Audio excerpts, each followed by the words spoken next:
হাঙ্গেরির বুদাপেস্টে বিশ্ব দাবা অলিম্পিয়াডের ওপেন বিভাগে বাংলাদেশের প্রতিপক্ষ ছিল ইসরায়েল। ফিলিস্তিনে গণহত্যার প্রতিবাদে দেশটির বিপক্ষে না খেলার ঘোষণা দিয়েছেন বাংলাদেশের গ্র্যান্ডমাস্টার এনামুল হোসেন রাজীব। গতকাল হাঙ্গেরির স্থানীয় সময় মধ্যরাতে সামাজিক যোগাযোগ মাধ্যমে রাজীব বয়কটের সিদ্ধান্ত জানান। ইউক্রেনে হামলার কারণে 2022 অলিম্পিয়াডে রাশিয়া ও বেলারুশ অংশ নিতে পারেনি।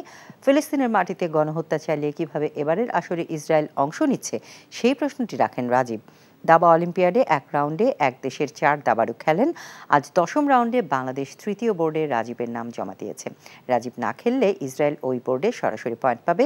এদিকে দাবা অলিম্পিয়াডে বুদাপেস্টে 9ম রাউন্ডে নারী বিভাগে বাংলাদেশের প্রতিপক্ষ ছিল আর্জেন্টিনা। বাংলাদেশ 1-3 গেম পয়েন্টে হেরেছে। বাংলাদেশের 4 দাবাড়ুর মধ্যে শুধু আন্তর্জাতিক নারী মাস্টার রানী হামিদি জিতেছেন।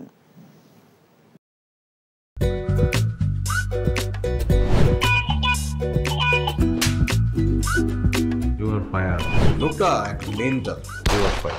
নিশ্চয়ই এই লোকটা প্রতিদিন বউয়ের সাথে উড়া ধুরা ঝগড়া করে আসে।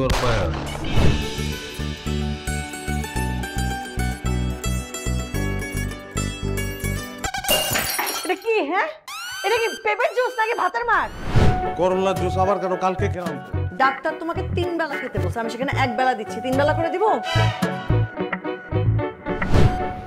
আমার অপরাধটা কি ছিল? কি অন্যায় করছিলাম আমি?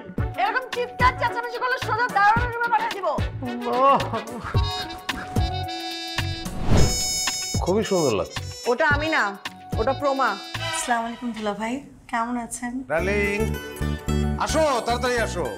আমার একমাত্র শালি প্রথম বাসায় আসছে। দুলা ভাইকে ভালোবাসিস? জানি না ভালোবাসে কিনা।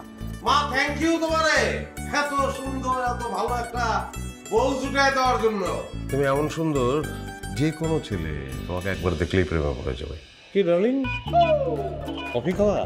আসো ডার্লিং, একসঙ্গে কাজ করি। ও এনজিওর কিস্তি প্রথমবার বিকাশ পেমেন্ট করলেই 20 টাকা ইনস্ট্যান্ট ক্যাশব্যাক।